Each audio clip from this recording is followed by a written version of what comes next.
बेहतर से बेहतर की तलाश करो और मिल जाए नदी तो समुंदर की तलाश करो। टूट जाते हैं शीशे पत्थर की चोट से, टूट जाते हैं शीशे पत्थर की चोट से, टूट जाए पत्थर ऐसे शीशे की तलाश करो।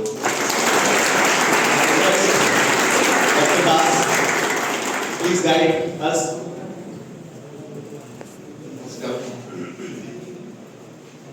पहली बात तो है कि ये मैं मंत्रमुग्ध हूँ। आप लोग आपने जो इंट्रोडक्शन दिया मेरा, ऐसा इंट्रोडक्शन बहुत कम मिलता है। धन्यवाद देता हूँ आपने इनवाइट भी किया और आप बोल रहे थे कि मैं आऊँगा लेने के लिए। मैंने बोला मैं तो गाड़ी है मेरे पास, बैठ के आ जाऊँगा, आप आएंगे तो वेलकम है, नहीं आएंगे तो भी मैं पहुँच जाऊँगा। सर ने बहुत फॉलो किया, फिर रास्ता मिल रहा है नहीं मिल रहा है तो हम घूमते रहते हैं, मिल गया तो जबलपुर के अंदर है, बहुत अच्छी जगह पे है, बहुत अच्छे एनवायरनमेंट में आप लोग रहते हो और इस एनवायरनमेंट में जो रह रहा है उसको तो दवाई की जरूरत नहीं है, तो फार्मेसी पढ़ने का क्या मतलब? दवाई तभी जरूरत पड़ती है जब लोग बीमार होते हैं, है ना? तो बीमारी नहीं होगी यहाँ तो लेकिन ठीक है, आप लोग बहुत अलग अलग जगह से आए हो और पढ़ाई करना चाहते हो। मैं एक बिल्कुल अच्छा ऑरेटर जिसको बोलते हैं मैं बिल्कुल नहीं हूँ।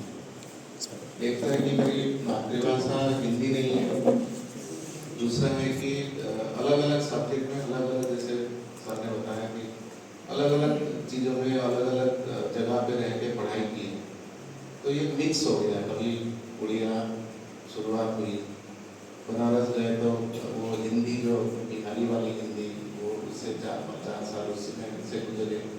जब तक हिंदी सीखने का मौका मिला तब तक बनारस से आ गए, फिर चले गए जर्मनी। जर्मनी में जर्मनी बोलते हैं, ना तो हिंदी बोलते हैं ना तो उड़िया बोलते हैं, तो इंग्लिश बोलते हैं।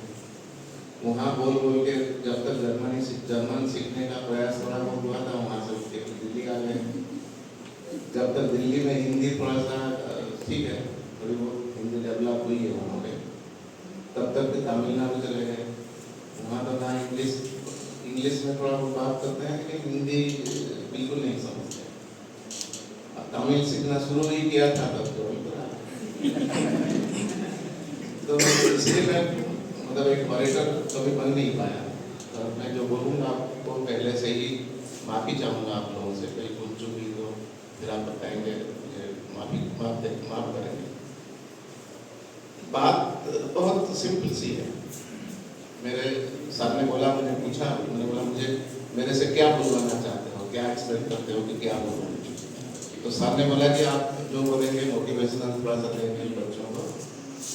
मैं उस काम में थोड़ा बहुत ठीक ठाक हूँ, मुझे लगता है कि मोटिवेशन करने में मोटिवेशन करने में इसलिए ठीक ठाक हूँ कि मुझे लगता है कि लाइफ जो है, मेरी लाइफ इतनी आसान तो रही नहीं।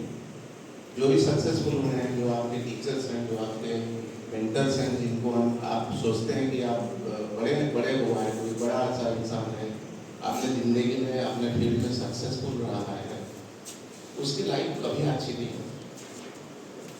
आप उसको जाके थोड़ा सा पर्सनली पूछिए, या तो लाइफ एक बहुत ही मुश्किल का नाम है कि मुझे जितना मुझे महसूस हो रहा है, क्योंकि अगर सीधी लाइफ हो जाती है तो मज़ा नहीं आता साहब।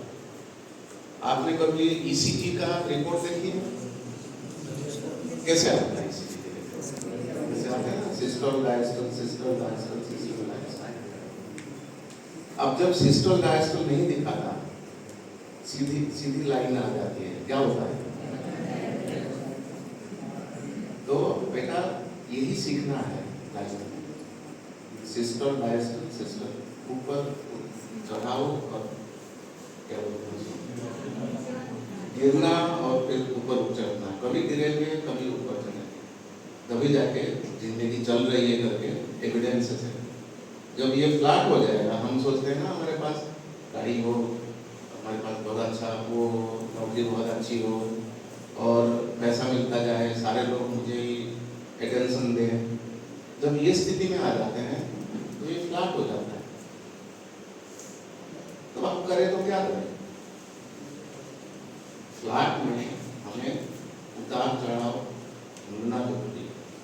कैसे है चैलेंजेस नहीं है, चैलेंजेस कोई बात नहीं, कुछ पंगाबाजी करें कि भाई ये जो है पढ़ाई तो हो गई, नौकरी भी मिल गई अच्छा वाला, अब सब कुछ सेटल है, पंगाबाजी नहीं। हम कुछ नया सोचें, हम कुछ नए डायरेक्शन में जाने के लिए सोचें, क्योंकि जिंदगी एक ही बार मिली है। किसने दोबारा जिंदगी जिया करके आपको याद है? बताओ कि पिछले जन्म में मैं फलाना इंसान फलाने जगह पे था, किसी को याद है? हमारे गरुड़ पुराण जो है हिंदू धर्म में, उसमें पूरा लिखा हुआ है कि जिंदगी कैसे चलती है और जिंदगी के बाद, मौत के बाद आत्मा कैसे कैसे चलती है, कैसे कैसे गुजरती है। किसी ने अगर गरुड़ पुराण पढ़ा हो या तो गरुड़ पुराण सुना हो तो बिल्कुल पता चल जाएगा कि जिंदगी, थोड़ा बहुत एविडेंस नहीं है उसमें, लेकिन कहीं ना कहीं एक डायरेक्शन है कि जिंदगी चलती कैसे है, आत्मा कैसे जाती है, कहाँ जाती है। वैज्ञानिक होने के नाते हम लोग विश्वास नहीं करते हैं उसको, लेकिन अल्टीमेटली आप देखो तो इंसान का जो कर्म है वो कर्म कहीं ना कहीं फल देके जाता है। अब बोलते हैं कि अच्छे फल अगले जन्म में मिलता है, बुरा फल यहीं पे मिलता है, लेकिन क्या सच है क्या सच्चाई है क्या, ये हम लोग नहीं जानते। लेकिन हमें करना वही है जो हमारा दिल चाहता है और जो करने से हमें खुशी मिलती है, वो करना बहुत जरूरी है। और हम बैठे हुए हैं, मैं तो 3 इडियट्स का इतना फैन हूँ। 3 इडियट्स के जो मूवी है, लोगों ने देखा है बच्चों ने? तो वो ये एक मूवी है जिसने बताया है कि जिंदगी में वही करना है जो हमें अच्छा लगता है, जो हमें करके हमें खुशी मिलती है। अगर खुशी भी ना मिलती हो कोई भी काम में, उस काम में तो हम आगे जा नहीं पाएंगे। मैं भी अपना कहानी बताता हूँ। मैं बहुत ही एक रिमोट गांव से आया हूँ, पढ़ाई की है 11th तक, 10th, उस समय 11th ही था, लास्ट बैच थे। पैर में कभी चप्पल नहीं पहने, नंगे पैर में पूरे स्कूल बिताया, और ना तो बेंच होता था, नीचे बैठ के पढ़ाई की 11th तक। बीच में होते थे तबीयत तो खराब होते थे, डॉक्टर के पास ले जाते थे दादाजी हाथ पकड़ के, या तो कभी कभार बहुत ज्यादा बुखार हो गया तो डॉक्टर आ गए। अब डॉक्टर कुछ ना कुछ दवाई तो देंगे, उस समय लाल पीले पानी तो आप लोग नहीं समझ पाएंगे सर, बड़ा बहुत समझ पाएंगे सर। तो लाल पीले पानी दे दिए, ये खा लो, ये गुड़िया करके दे दिया, उसको खा लो। अब मेरे दिमाग में आता था कि पिछले बार भी बुखार हुआ था, यही दिया था उसने, इस बार भी वही दे रहा है, पूछने की हिम्मत तो थी नहीं। फिर भी दिमाग में आया डॉक्टर क्या करते हैं, जितने बार ऐसे होंगे, जिसको भी होता होगा वही देता होगा। वो पुड़िया बना दिया, कुछ दवाई के चूरन और पानी का दे दिया, तो बोतल में पानी पीते रहो, दवाई का चूरन ठीक भी हो जाता। आप समझ में आता है कि वायरल डिजीज तो 3 दिन रहती है, वायरल जितना भी वायरल होता है 3 दिन बहुत ज्यादा से ज्यादा रहता है, उसके बाद अपने आप दवाई खाओ ना खाओ तो चली जाती है। लेकिन उस चीज में एक चीज ये होता था कि डॉक्टर ने दिया है, उसको खाना है और खाने से मैं ठीक हो जाऊंगा। ये जो एक दिमाग में जो थिंकिंग है, उस थिंकिंग का शायद उसके वजह से ज्यादा तबीयत ठीक हो जाती है शायद। लेकिन मेरे दिमाग में जब मैं स्कूल में होता था, मुझे लगता था कि डॉक्टर ठीक नहीं है, काम ठीक नहीं है, कि क्या दिमाग चलाता है। फिर लगता है कि फिर जब आगे बढ़ा मैं, जब इंटरमीडिएट पढ़ा, उसके बाद थोड़ा दिमाग में सोचा कि डॉक्टर करते क्या है, क्या पढ़ाई करते हैं। मैं क्लास में कोई सेकंड नहीं हुआ अपने स्कूल में, और मेरे से उम्मीद मेरे पेरेंट्स के भी थे कि ये डॉक्टर बने। कहानी बिल्कुल सच्ची है, कोई उसमें वो नहीं दे रहा हूँ, फ्लेवर नहीं रहा हूँ।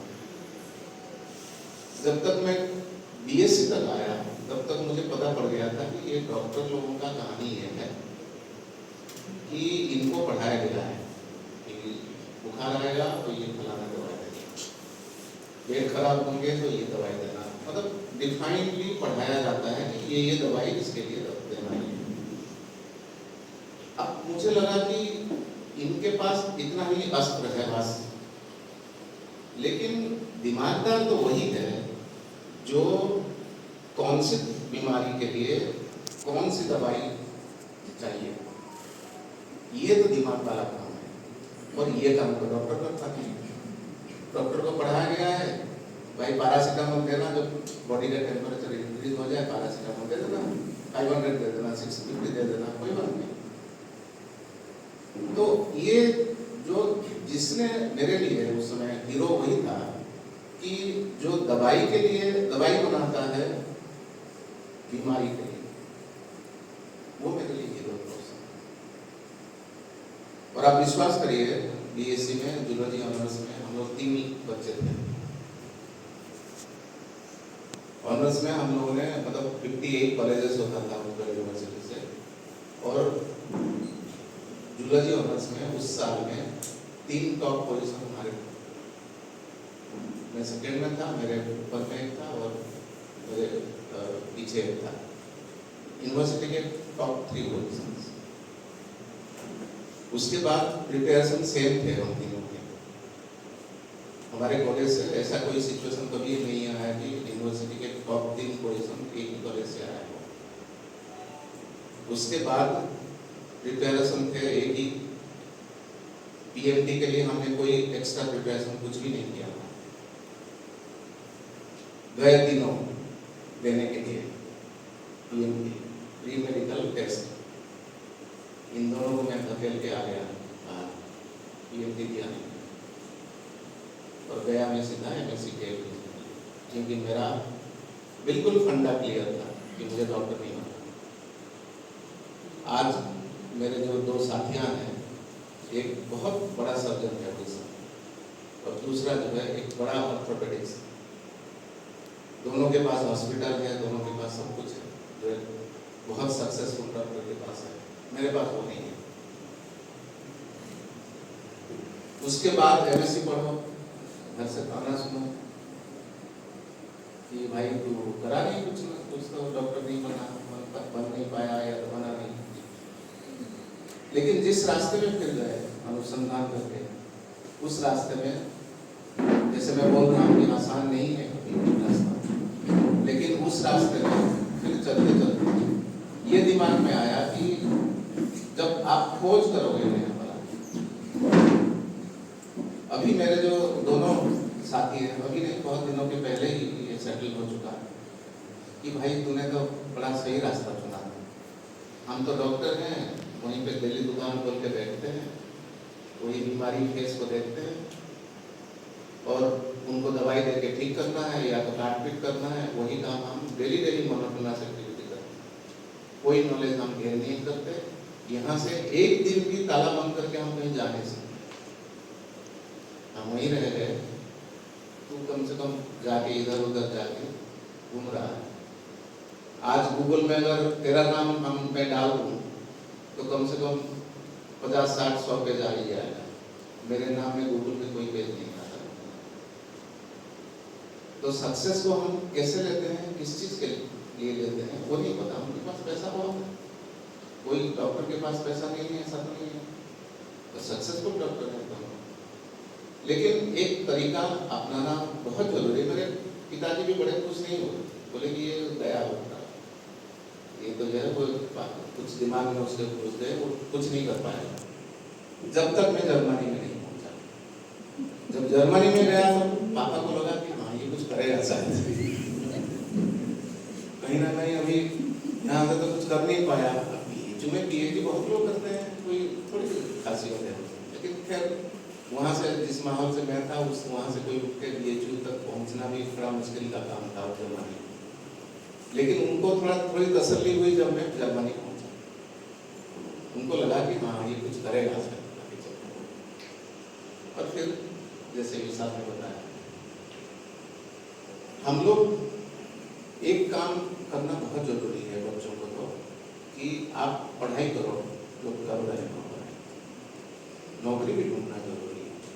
लेकिन नौकरी ढूंढना इसलिए जरूरी भी है क्योंकि आगे चल के हम अपना घर परिवार बिल्कुल करेंगे, जॉब पाना बहुत जरूरी है। लेकिन खाली जॉब पाके, जैसे मैंने बोला कि खाली जॉब लेके पैसा कमाना एक जिंदगी का मकसद ये नहीं होना चाहिए। इसलिए नहीं होना चाहिए क्योंकि हम तो कर गए काम जो भी करेंगे, या तो आप अच्छा पढ़ाई करोगे, अच्छी नौकरी मिल जाएगी, अच्छा पैसा कमाओगे, लेकिन एक है हमारे साथ एसोसिएट है, आपकी फैमिली भी बड़ी अच्छी हो जाएगी, लड़के हैं तो अच्छी बीवी मिल जाएगी, लड़कियां हैं तो अच्छे हस्बैंड मिल जाएंगे, अच्छी फैमिली हो जाएगी। लेकिन एक एस्पेक्ट और भी हमारे साथ जुड़ा हुआ है, वो है हमारी सोसाइटी, जो आपको देखता है, जो आपको एग्जाम्पल बनाना चाहता है। क्यों बनाना चाहता है? क्योंकि आप सक्सेसफुल हो। क्यों बनाना चाहता है? क्योंकि आप पैसा कमाते हो, उनके हिसाब से बड़े अच्छे लाइफ जीते हो, सब कुछ है आपके पास, गाड़ी है, जो जितना भी आपको कंफर्ट का जितना भी चीज़ें हैं सब है। लेकिन मेरी एक रिक्वेस्ट रहेगी आपसे कि जब हम उस स्टेज में पहुंच जाएं, वहाँ से पीछे मुड़ के एक बार देखना जरूरी है कि मैं किसके काम में आ सकता हूँ। क्या मैं किसी के काम में आ सकता हूँ? किसी को हेल्प कर सकता हूँ? किसी को मैं कुछ ऐसे भी वचन सुना सकता हूँ जिससे उसकी जिंदगी चेंज हो सकती है। अब पैसे का हेल्प सारे लोग नहीं कर पाते, करेंगे भी। पैसा एक मैटर नहीं है, एक लेवल में आएगा आपके लाइफ में, आप भी सोचोगे पैसा तो एक जो कचरा घर में काम करता है वो भी कमाता है पैसा, कौन नहीं कमाता पैसा। लेकिन पैसा कमाना लाइफ का एक मकसद नहीं होना चाहिए। खाने पीने जो बेसिक नीड है वो होना बहुत जरूरी है।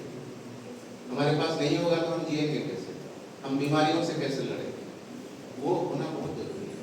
लेकिन जो भी हमने किया है, जो भी हमारे पास है, कुछ सोसाइटी को बैक देना जरूरी है, फैमिली के बाद, क्योंकि परिवार पहला दर्जा आता है। आपसे या तो हमसे परिवार बनती भी है, और परिवार बनने के बाद क्या होता है कि परिवार के लोग आपके ऊपर आपको देखते हैं, किसको देखेंगे? आपने अगर पढ़ाई करी है, आप अगर सक्सेसफुल हुए हो, तो परिवार को देखना तो पहला काम है। आप अगर फीमेल हो तो और भी ज़्यादा इम्पोर्टेंट है, और फीमेल्स तो होते ही हैं परिवार के साथ सब काम कर रहे हैं। मेरी दादी जी ने बोला था एक चीज़, बहुत याद रखता हूँ और बोलता भी हूँ उनको। बोला था कि बेटा कभी अगर तुझे लगेगा ना कि तू किसी का हेल्प कर सकता है, किसी को आगे बढ़ा सकता है, तो हमेशा ना एक लड़की को बढ़ाना है। तो मैं हमेशा एक ही चीज़ पूछता था कि मानता नहीं था किसी की बात, ये मेरी बड़ी प्रॉब्लम है मेरे में। और हर साइंटिस्ट को ये जरूरी है, क्योंकि हर वैज्ञानिक तो पूछेगा, विश्वास नहीं करेगा कि क्यों, कैसे, कब, ऐसे कैसे हो गए, बताओ, समझाओ। ये सब एक वैज्ञानिक बनने का एक बेसिक कैरेक्टरिस्टिक है। पूछेगा कोई, ऐसे आप बोल दोगे कि ऐसे ही चल रहा है, लाइट जल रही है, तो पूछेगा क्यों जल रही है लाइट, कैसे चल रही है लाइट। बेटा आपको याद है एक किसी ने ऐसे ही कोई स्टूपिड क्वेश्चन करा था, आपने सुना होगा, मैं अगर बोलूंगा तो आप बोलेंगे हाँ जी हम तो जानते हैं उसको। किसी ने हिस्ट्री में बहुत पहले, ये आप ही के जैसे एज का बच्चा था, उस समय उसने पूछा था एक बड़ा क्लासिक क्वेश्चन। किसी ने पूछा था कभी ना, एप्पल क्यों गिरा, पूछा था किसी ने, सुना है? किसी ने पूछा? हाँ जी बताइए। हाँ, तो न्यूटन साहब, आप जिस एज में हो, आपकी एज कितनी होगी? 19, 18, 19, 20 ऐसे कुछ एज में होंगे आप लोग, ऑलमोस्ट उसी एज। अब अचानक से उनको एप्पल के ट्री के पास खड़े होके जब एप्पल गिरा, उन्होंने पूछा कि एप्पल सीधा परपेंडिकुलर टू द अर्थ, क्यों गिरा ऐसे? और लोगों को पूछने लगे कि भाई एप्पल क्यों गिर गया ऐसे? लोगों ने बोला कौन सा बेवकूफ बच्चा है ये? आप एप्पल गिरता ही ऐसे ही गिरता है, सदियों से गिर रहा है, कौन सी नई बात है इसमें? पता कौन सी नई बात है? बोला कि नई बात नहीं है, लेकिन मेरा कहना है एप्पल तो पेड़ में लगा हुआ था, एप्पल जाके ऐसे तिरछे में भी गिर सकता, एप्पल इस डायरेक्शन में भी गिर सकता, एप्पल ऊपर भी जा सकता, ये नीचे क्यों आया सीधा पर? क्वेश्चन बड़ा स्टूपिड था, है ना? स्टूपिड था, बेवकूफी वाला क्वेश्चन। कौन सा बेवकूफ है? अगर वो क्वेश्चन वो ना पूछते, अगर वो क्वेश्चन का आंसर ना ढूंढा जाता, आज हम हवाई जहाज में सवारी नहीं कर सकते। लॉ ऑफ ग्रेविटेशनल फोर्स उसी एक स्टूपिड क्वेश्चन से आया कि आर्थ का ग्रेविटेशनल फोर्स है और आर्थ के ऊपर जितना भी जोर रहता है उसको आर्थ खींचता है, बड़ा सा जैसा होता है। आप सोचो, एक नन्ना मुन्ना सा आप जैसे बैठे हुए हो, आप लोगों के माइंड से निकला हुआ एक स्टूपिड सा क्वेश्चन, वो क्या बदल? इसका मतलब है कि क्वेश्चन पूछना जरूरी है। आप लोग जैसे क्लास में पढ़ाए जाते हैं, सार लोग थोड़ा सा काम बंद कर लीजिए, पूछिए सार लोग।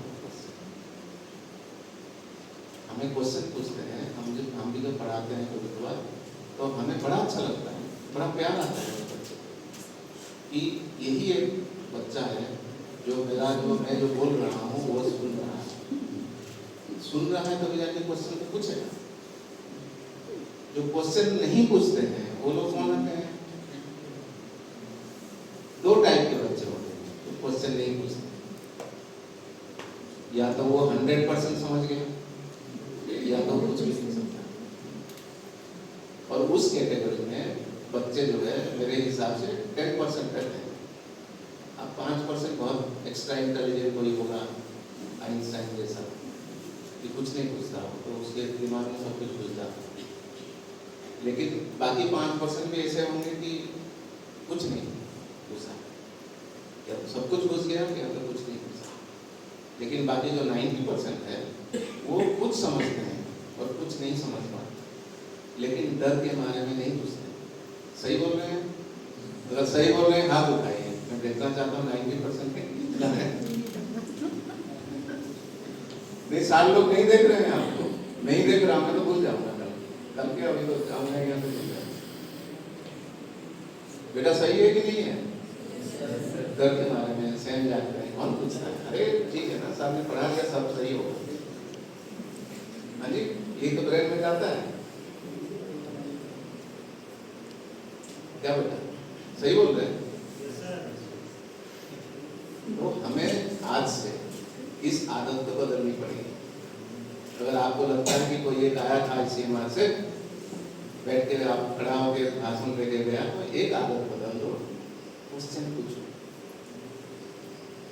खाली यहाँ नहीं, जिंदगी के हर मोड़ में पूछो क्वेश्चन, खुद को पूछो।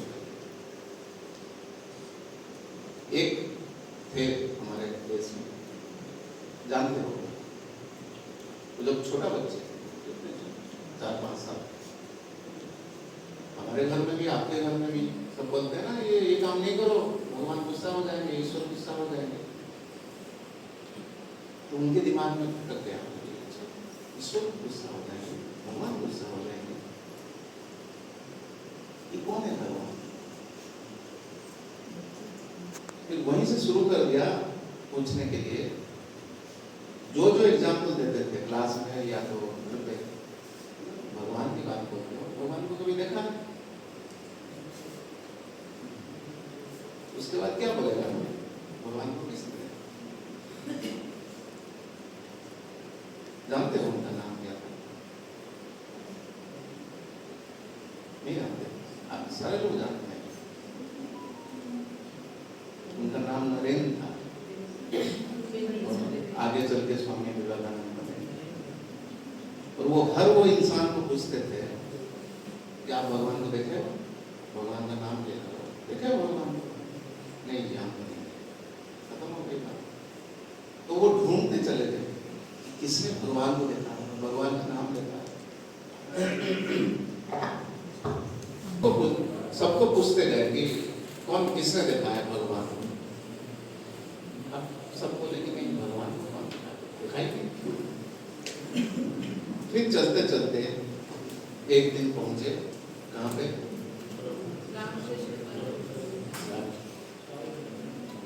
रामकृष्ण परमहंस देव जो कोलकाता में काली माता की पूजा करते हैं, उनके पास गए, बोले कि काली माता है। उनको तो पता चल गया था कोई भगवान को कोई इसने देखा नहीं, आइडल है, मूर्ति है, ये तो सब लोग देखते हैं।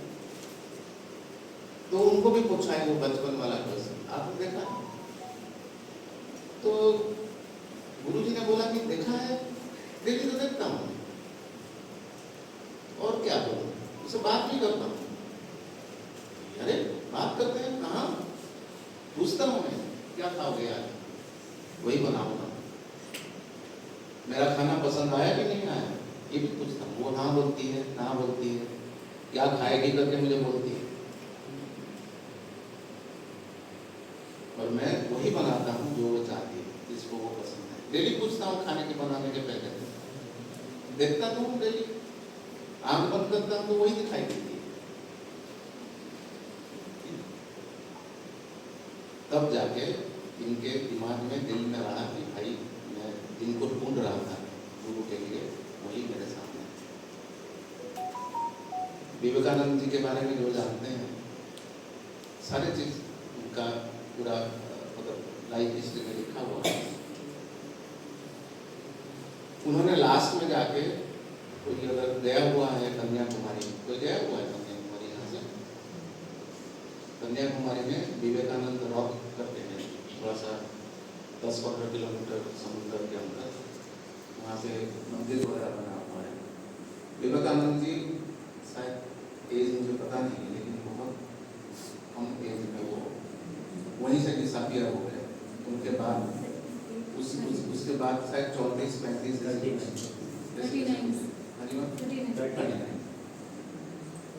तो लास्ट में वो वहां से डिसअपीयर हुए।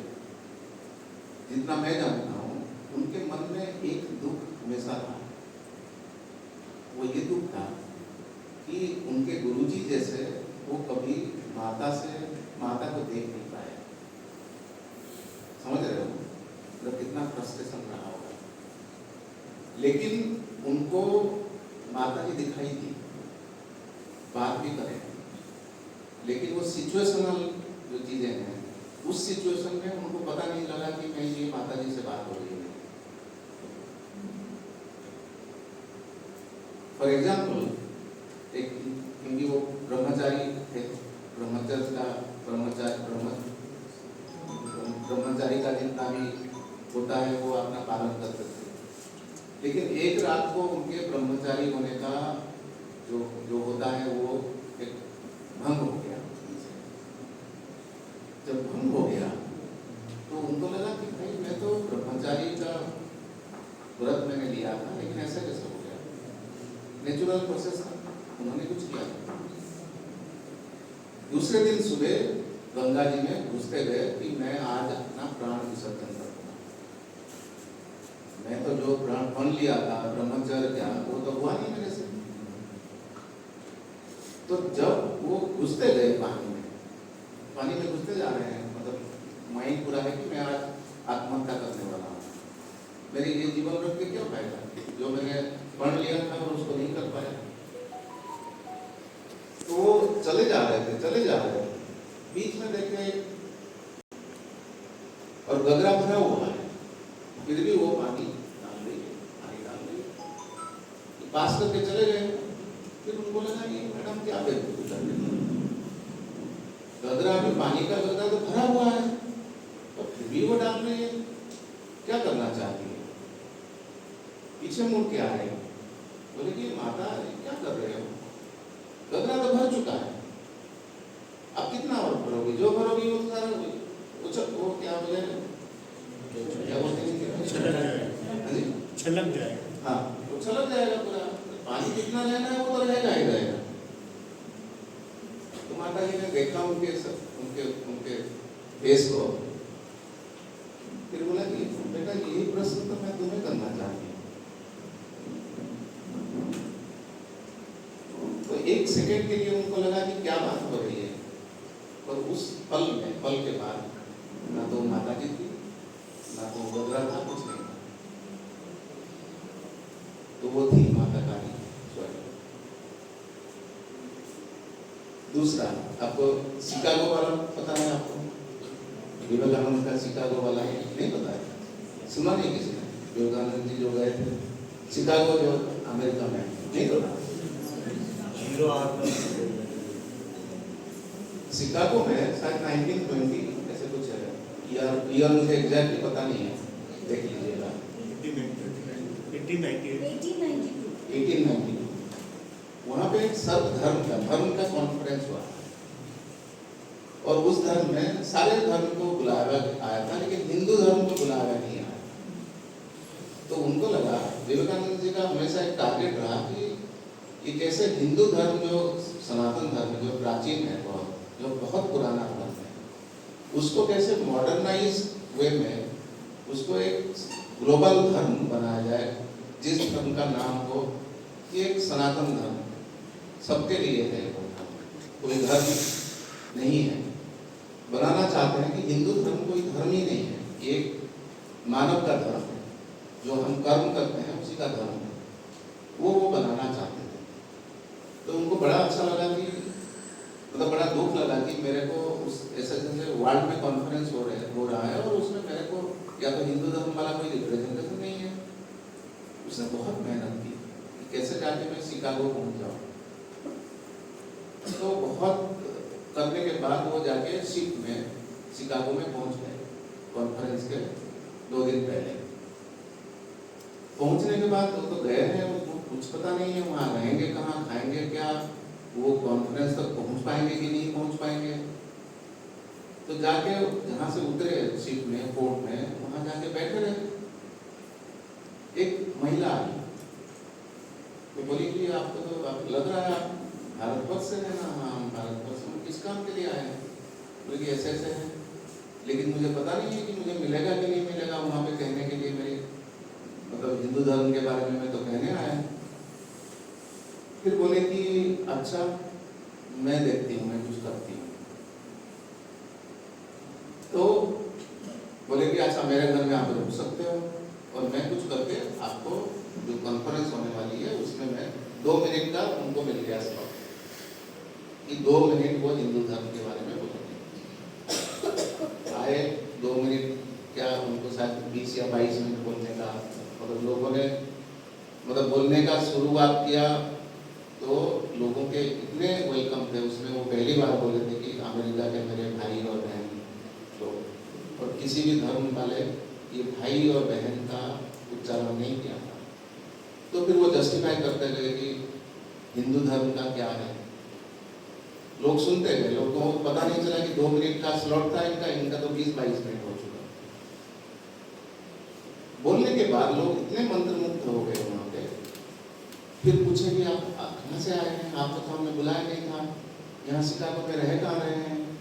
तो वो जब सुबह निकले थे, वो मैडम के घर में रहे थे, मैडम से एक एड्रेस लेके आए थे। बोले कि मैं आऊँगा, लौट के आऊँगा, तो कैसे आऊँगा, एड्रेस चाहिए। तो मैडम ने कुछ लिख के एड्रेस दे दिया। तो बोले कि हाँ, मैं यहाँ पे पूरा हूँ ना, मैडम है उनके घर में।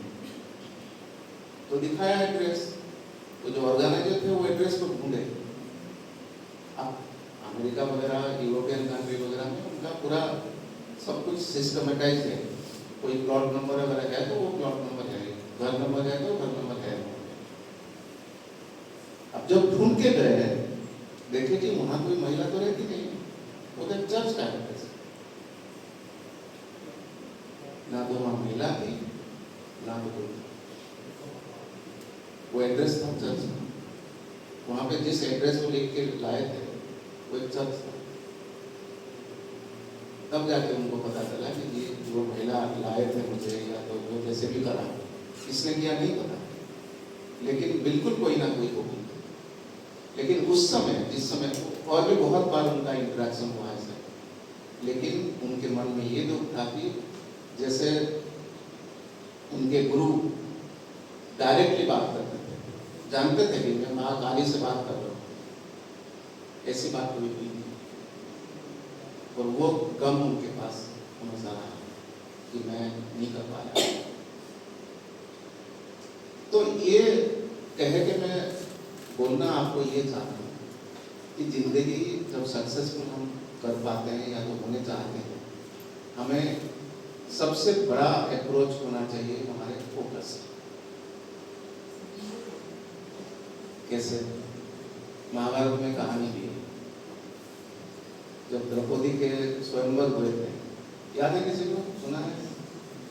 स्वयंवर में चैलेंज ये था कि जो मछली घूम रही है, उसकी मछली घूम रही है और मछली के आंखों में कोई अगर तीर मार सकता है तो वो द्रौपदी से शादी करेगा।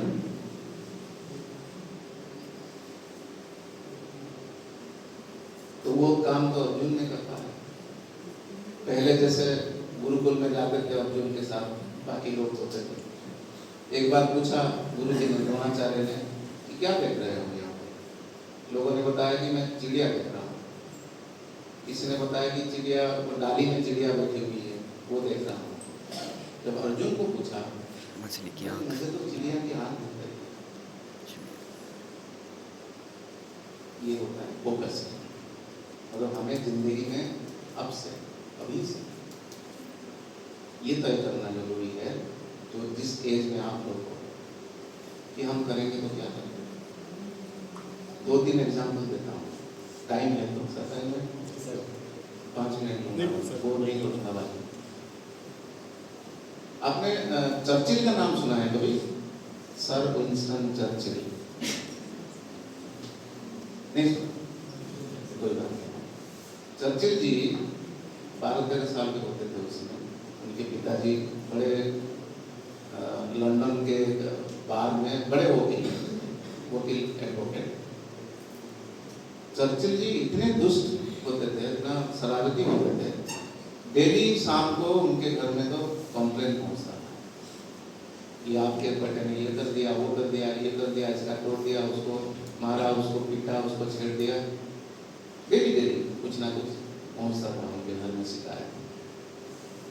अब यूरोपियन कंट्री में लोग मारते फारते नहीं है बच्चों को, हम तो उठा के 2-4 थप्पड़ दे देंगे, पिताजी गाली भी देंगे, और किसने खाया है मार?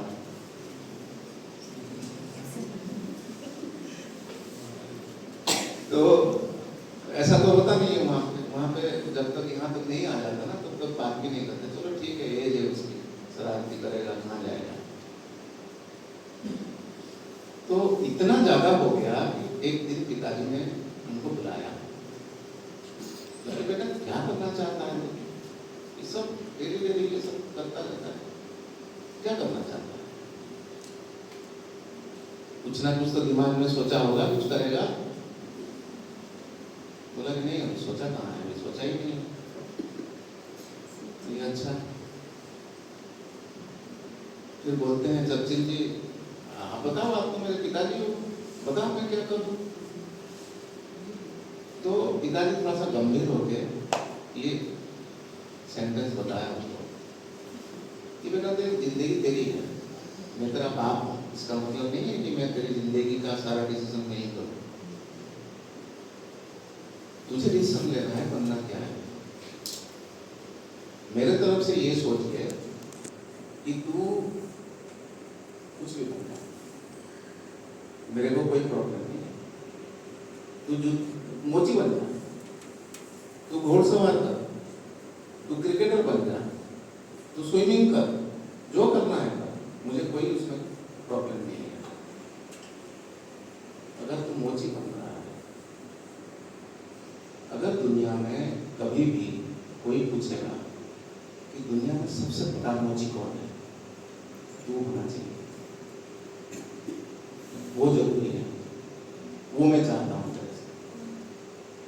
मोची बन जाए मुझे कोई इशू नहीं है, लेकिन दुनिया में सबसे बड़ा मोची कोई पूछेगा कभी, आप लोग देते हो ना ये कॉम्पिटिटिव एग्जामिनेशन, क्या आएगा कि दुनिया में सबसे बड़ा मोची कौन है, तेरा नाम होना चाहिए, यही मेरी उम्मीद है।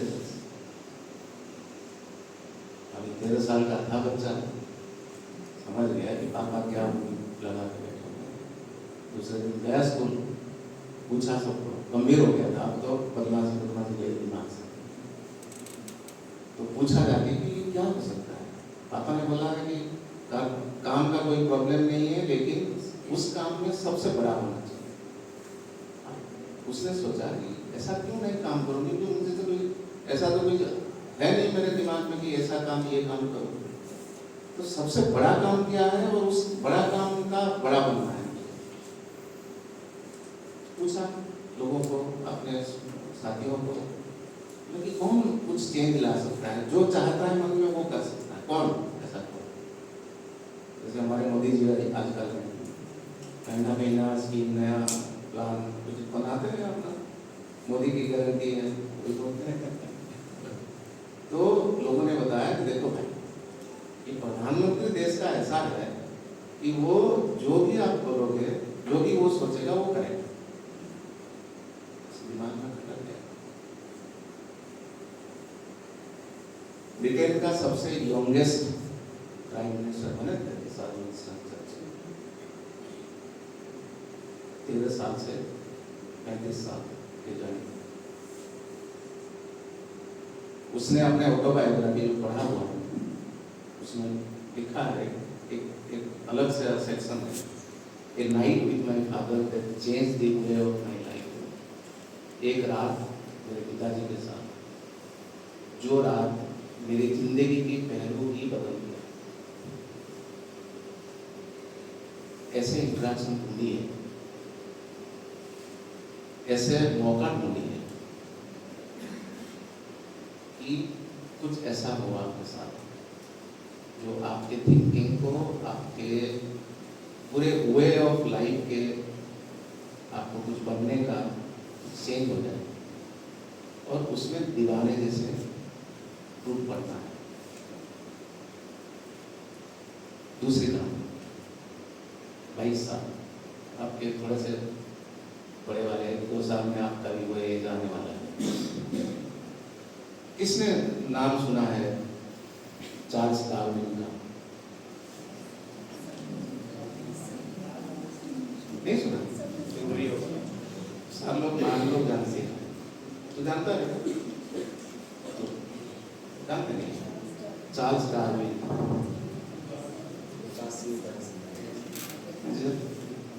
Theory of development. बताऊंगा मैं संस्कृत, बहुत इंटरेस्टिंग लग रहा है तो बताऊंगा, नहीं तो कोई मतलब नहीं है। लग रहा है बेटा? डार्विन साहब इंग्लैंड में थे, 21-22 साल के थे। उनको इंग्लैंड में ऐसा है कि इंग्लैंड जगह है जहाँ पे एक ये जैसे आप देख रहे हो ना हरियाली, वो वहाँ होते नहीं है, बर्फ में ढका रहता है तो 8-9 महीना, बाकी महीना थोड़ा बारिश हो जाएगी, गर्मी तो होती नहीं है, पूरे टाइम बर्फ में भरा रहता है, हरियाली दिखती नहीं है, जहाँ जाओगे सफेद दिखेगा, बर्फ ढका। वो डार्विन साहब थोड़ा सा नेचुरलिस्ट थे, नेचुरलिस्ट मतलब नेचर को अप्रिशिएट करते थे। किताब में पढ़े हुए हैं कि ऐसे ऐसे जंगल होता है, ऐसे ऐसे, अच्छा वहाँ से समुंदर भी नहीं दिखता, समुंदर ऐसा होता है, वो होता है, किताब में देख तो वो पागल हो चुके थे उसमें, कैसे मैं जाऊँ, कैसे मैं समुंदर, कैसे मैं हरियाली के साथ इंटरेक्शन करूँ, लेकिन मौका नहीं मिलता था। तो एक एडवर्टाइजमेंट पढ़ा हो न्यूज़पेपर में, एक शिप का रिटायर्ड कैप्टन, जहाज का कैप्टन ने एडवर्टाइजमेंट लिखा है।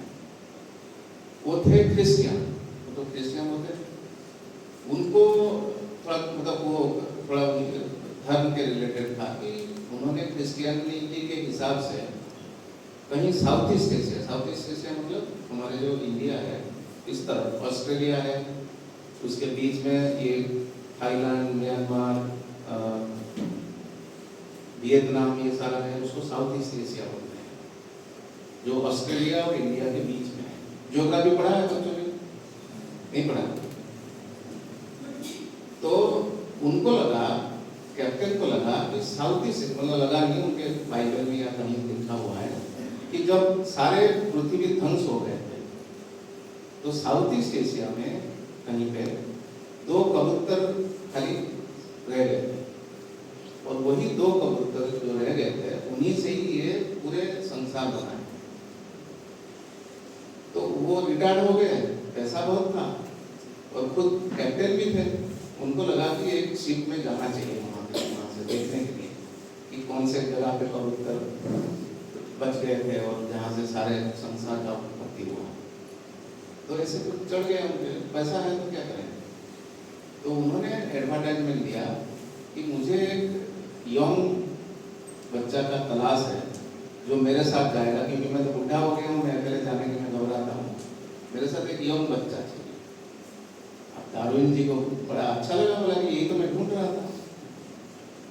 तो दोनों लोग 6 साल, एक गालापागोस आइलैंड है, वहां से वो लोग चले, जाके 6 साल घूमते रहे समुद्र के अंदर और अलग अलग जगह पे साउथ ईस्ट एशिया में जहां जहां उनको देखा आइलैंड है वहां घुस गए। अब कैप्टन साहब को था कि कहाँ कबूतर जिंदा हुआ था, वो अपना कुछ देखते रहे। अब डार्विन साहब तो गए थे हरियाली वगैरह देखने के लिए, और उनको इतना अच्छा लगा, हर जगह पे वो हरियाली, या तो जो पक्षी उनका जो मॉडल था वो था फिंच करके पक्षी है, आप लोग देख लीजिएगा उसका, वो ऐसे ऐसे करके उसके चोंच क्या होते हैं, चोंच बीक को, तो वो उसने उसको फॉलो किया हर जगह पे, देखे कि ये जो बीक है उसके जो चोंच है अलग अलग जगह पे अलग अलग टाइप के चोंच है। उनको वो खटक गया, बात बोले कि कैसे हो सकता है, ये कहीं पर लंबा है, कहीं पे छोटा है, कहीं पे शार्प है, कहीं पे शेप उसका ऐसा है, कहीं पे सीधा है, ऐसा कैसे हो सकता है।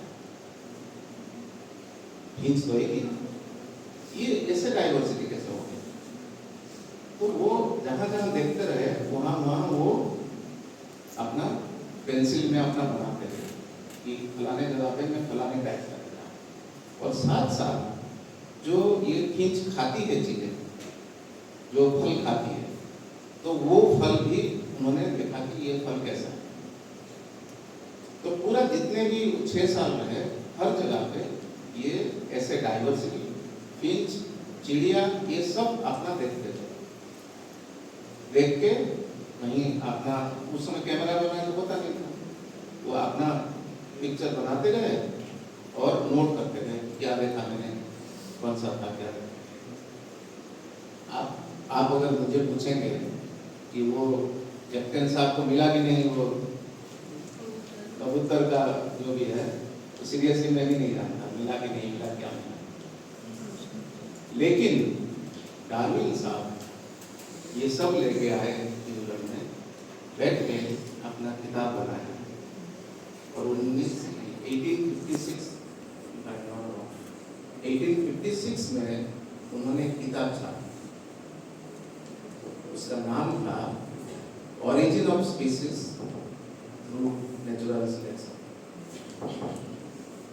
और ये जो है पूरे इवोल्यूशन को, बायोलॉजिकल इवोल्यूशन, साइंटिफिक इवोल्यूशन को समझने का एक बाइबल उसने बनाया। और उसने ये काम कब किया था? 22 साल। हम लोग जैसे नहीं हो गए थे, बुढ़े होने के बाद जाके काम करते हैं, ऐसा नहीं होता बेटा। ये तब होता है जब आप लोग जैसे लोग हैं, दिमाग अभी काम करता है, बाद में जाके काम नहीं करता दिमाग। बाद में जाके तो कुछ करते हैं वो उसी को करते जाते हैं। पापा लोगों को देखा नहीं आपने, जो कर रहे होंगे वही करते हैं। कुछ अलग सा बहुत सारे पापा लोग या तो मेरे एज के लोग बिल्कुल नहीं करते, क्योंकि वो पहले से ही आपके एज से ही कुछ पकड़ लेते हैं ऐसी चीज जिसको वो करते जाते हैं। दूसरा एग्जाम्पल और लास्ट होगा ये, वही 22 साल वाली कहानी। उनका नाम है प्रोफेसर जॉन नाश, किसी ने एक मूवी आई थी, बड़ी अच्छी मूवी, ए ब्यूटीफुल माइंड, किसी ने देखी है? ट्रूली नहीं ब्यूटीफुल। देखी है तो मैं आपको अनुरोध करूँगा, मिलती है वो, कहीं भी मिल जाएगी, यूट्यूब में भी पड़ी हुई है। ए ब्यूटीफुल माइंड मूवी का नाम। नाश साहब को है क्या, वो जॉन नाश कौन है? MIT का नाम सुना है, मैसाचुसेट्स इंस्टीट्यूट ऑफ टेक्नोलॉजी। दुनिया में सबसे बड़ा अगर कोई इंस्टीट्यूट है, सबसे नंबर 1 टॉप का इंस्टीट्यूट है दुनिया में, वो MIT है, मैसाचुसेट्स इंस्टीट्यूट ऑफ टेक्नोलॉजी। आज भी नाश साहब का रिकॉर्ड कोई जोड़ा नहीं, क्योंकि he was the youngest professor in MIT। लेकिन नाश साहब क्या थे? ये मास्टर्स डिग्री में डिसर्टेशन ट्रेनिंग करते हैं ना, आप लोगों को पता है? जो मास्टर्स करते हैं 1 साल के लिए डिसर्टेशन करते हैं, कहीं और जाते हैं, या तो वहीं पे वो भी कुछ रिसर्च करते हैं थोड़ा बहुत। आप लोग तो अभी तक पढ़ाई कर रहे हो, तो रिसर्च के लिए लोगों को प्रेरित करने के लिए 1 साल का या तो 6 महीने का डिसर्टेशन करने जाते हैं। हमारे इंस्टीट्यूट में बहुत बच्चे आते हैं इधर उधर से, हम लेते भी हैं, पढ़ाते भी हैं, और उनको रिसर्च करने का तरीका भी सिखाते हैं। तो ऐसे ही करके वो चले गए रिसर्च करने के लिए, मास्टर्स फिजिक्स में कर रहे थे मास्टर्स। उन्होंने जो काम किया वो डिसर्टेशन सबमिट किया, उसके बाद उन्होंने PhD ज्वाइन किया, I think university of Pennsylvania में। और मतलब उनका भाग्य देखिए, वो PhD ज्वाइन किया, PhD में 2-3 साल हुए थे, उनको उनके काम को देख के MIT ने उनको प्रोफेसर, सीधा प्रोफेसर बनाया, कोई lecturer, assistant professor, associate professor. शायद 21 या 22 साल में he became the professor of MIT।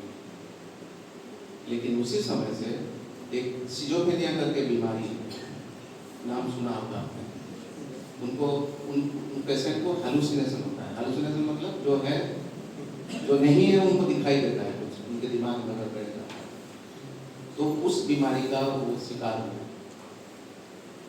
और तब से लेके वो अपना ना तो नौकरी रख पाए, ना तो कुछ हुआ, उनकी जिंदगी में सारा कुछ ध्वस्त विध्वस्त हो गया। सालों के बाद जो काम उन्होंने अपने डिसर्टेशन, जो 6 महीने का डिसर्टेशन था, उस डिसर्टेशन में उन्होंने एक थ्योरी डेवलप की।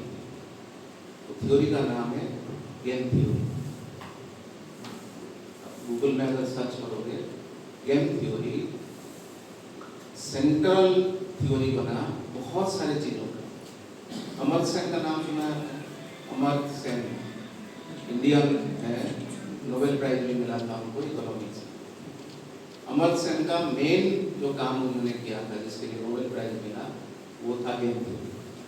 और गेम थ्योरी बहुत सारे चीजों में, आपके जो आर्टिफिशियल इंटेलिजेंस आजकल आया है, ChatGPT या तो जो AI टूल्स है, सारे गेम थ्योरी के बेस पे। तो उस जमाने में उन्होंने गेम थ्योरी जब उन्होंने करा था, उनको पता भी नहीं था कि ये थ्योरी जाके आगे पॉपुलर होगा। लोगों ने पकड़ा उसको, फिर लोगों ने उसके बेसिस में काम करे, और काम करके लोगों को नोबेल प्राइज जब मिला, फिर दुनिया ने ये क्वेश्चन किया कि ये गेम थ्योरी किसने करा था। फिर जाके मिला कि एक बच्चा ने अपने डिसर्टेशन थीसिस में गेम थ्योरी का पहला उद्भावन किया। जब वो सिजोफ्रेनिया में तभी भी थे, और एक पेंसिल्वेनिया यूनिवर्सिटी में उनके दोस्त ने दिया था, लाइब्रेरी में आके पढ़ा, बैठना और ऐसे बच्चों से इंटरेक्ट करना। उस समय नोबेल कमेटी ने सोचा कि इनको नोबेल प्राइज मिलना चाहिए। जिंदगी में 21-22 साल में जो काम किया था 6 महीने में, वो जाके कितना इम्पोर्टेंट बना। ये मूवी है, मैंने जैसे बोला कि ए ब्यूटीफुल माइंड मूवी का नाम है, देखिए उसको, बड़ा अच्छा लगेगा। क्लासिकल हॉलीवुड फिल्म नहीं है, उसमें मारपीट वगैरह कुछ नहीं है। Life, true life story of के साइंटिस्ट। कहना यही है मैसेज कि जिस एज में आप लोग हो उस एज बहुत इम्पोर्टेंट है, बहुत ही ज़्यादा इम्पोर्टेंट है। 20 साल के बाद आप शायद इस दिन को याद करो कि हम जो है हमारे बस छूट गए, हमें कुछ करना था आज के दिन में, वो हम कर नहीं पाए। और हम हमेशा हमारे इंसान का ह्यूमन माइंड है, हम हमेशा अपने आप में उड़िया में बोलते हैं कि उंगली मेरी उंगली मेरी आँख में नहीं जाती है क्या किसी की उंगली? हम दूसरों को दिखा सकते हैं भाई तू ही गलत है, मैं तो बिल्कुल सीधा हूँ, मैं तो सफा साफ हूँ, मैं तो बढ़िया हूँ सबसे, दुनिया में नहीं है हूँ जो कि सब सही है। दूसरों को गलत ठहराना हमारा काम नहीं है। हाँ जी बच्चों, ऐसा ही है कुछ? प्लीज मत करिए, अपने आप को समझिए और प्यार अगर करना है अपने आप को करिए, अपने आप को बोलिए कि मैं अच्छा इंसान और भी अच्छा बन सकता, अपने आप को प्रेज करिए। दूसरों को प्रेज हम लोग करते हैं क्योंकि फायदा देता है उस इंसान। दूसरों को प्रेज करने पहले खुद को करिए, खुद को समझिए पहले, उसकी इस इंसान की अपने आप की खुद की उसको देखिए कि खासियत क्या है और वीकनेस क्या है, मेरे में क्या वीकनेस है, वो आइडेंटिफाई करना जरूरी है। किस चीज क्या चीज करने के लिए मैं बिल्कुल ठीक नहीं हूँ, जहां आपकी खासियत है उसको स्ट्रॉन्ग करना और स्ट्रॉन्ग करना। जहां आपकी वीकनेस है चिंता करने की जरूरत नहीं। कहावत है to err is human to forgive is God. गलती करना इंसान का सबसे गलती होती है। किसने गलती की दुनिया में? बताओ एक नाम जिसने गलती ही नहीं की, जो इंसान था। लेकिन हाँ, मैं भाषण देने के पहले मैं खुद को पहले सुधारूंगा। एक छोटा सा एग्जाम्पल हमारे देश के पिता महात्मा गांधी के बारे में। एक माँ एक बच्चा को लेके गांधी जी के आश्रम में आ गई, छोटा सा बच्चा था। बापू के पास आ गई मम्मी, बोली बापू एक हेल्प चाहिए आपसे। ना ये मेरा बेटा बहुत चीनी खाता है और मैं मना करता हूँ, चीनी खाना ठीक नहीं है, जबलपुर वाले ऐसे बहुत चीनी खाते हैं। तो गांधी जी ने बोला कि अच्छा क्या करवाना चाहते हो मेरे से? नहीं आप थोड़ा बहुत हो, ये लड़का जो चीनी खाना बंद कर देगा या तो कम खाएगा। बोले अच्छा एक काम करो मैडम, 15 दिन के बाद आना। बापू तो बापू ही है। मैडम आ गई बच्चे को लेकर, 15 दिन गिनती रही। 15 दिन के बाद फिर पहुंची, बोले कि बापू मैं आई थी, आपने बोला था ना हाँ ये आ जाए। बेटा चीनी नहीं खाना, चीनी खाओगे तो ये सब होता है, ऐसे होता है, वैसे होता है, ऐसे होता है, कीड़ा हो जाएगा, ये होगा, वो होगा, ये होगा। नहीं खाना चाहिए, थोड़ा सा खाना, मम्मी जितना देगी उतना ही खाना, ज्यादा जिद नहीं करना। मम्मी भी खुश हो गई, बच्चा भी सर पर हिला दिया, अरे बापू बोल रहे हैं तो बिल्कुल करूँगा। चलते बने।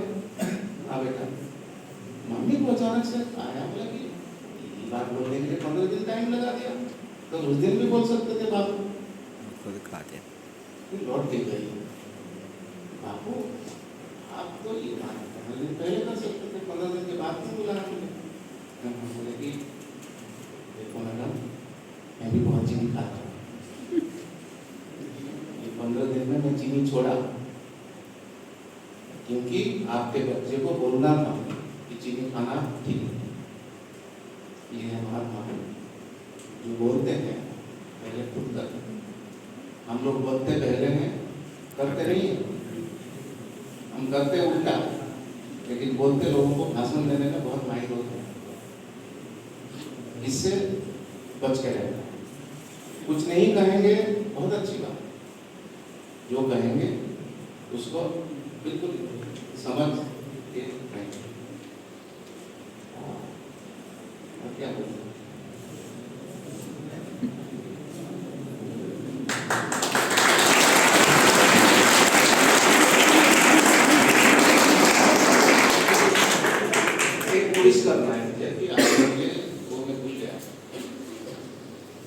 आप लोग की जिंदगी में बहुत अच्छा काम आप कर सकते हैं, बहुत ही अच्छा काम कर सकते हैं, लेकिन उसको चुनिए और आपकी जिंदगी बहुत अच्छी हो। अगर यहाँ से 2 बच्चे 3 बच्चे भी आपकी जिंदगी को सुधार के बहुत अच्छा कर लिया आपकी जिंदगी में, तो मुझे इतनी खुशी होगी कि ऐसी खुशी कभी हुई नहीं थी, ऐसी कभी।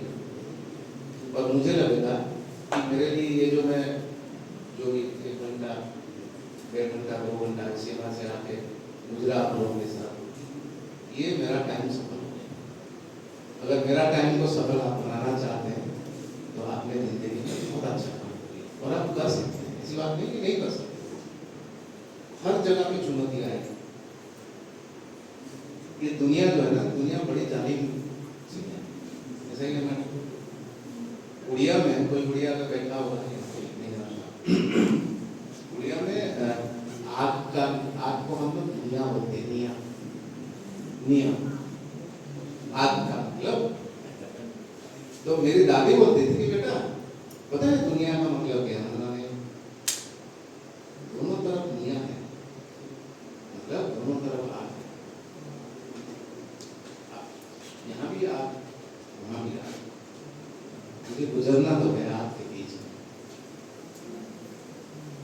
और आग के बीच में गुजरने का मतलब है आपको इतना कूल बनना पड़ेगा। कूल मतलब बर्फ जैसा, पिघलेंगे नहीं।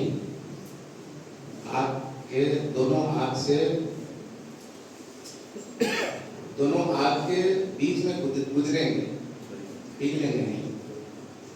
यहाँ से शुरू किया था, आग शुरू हो गई है, दोनों तरफ आग है, बीच में गुजरे, पिघलेंगे। ये एटीट्यूड रहना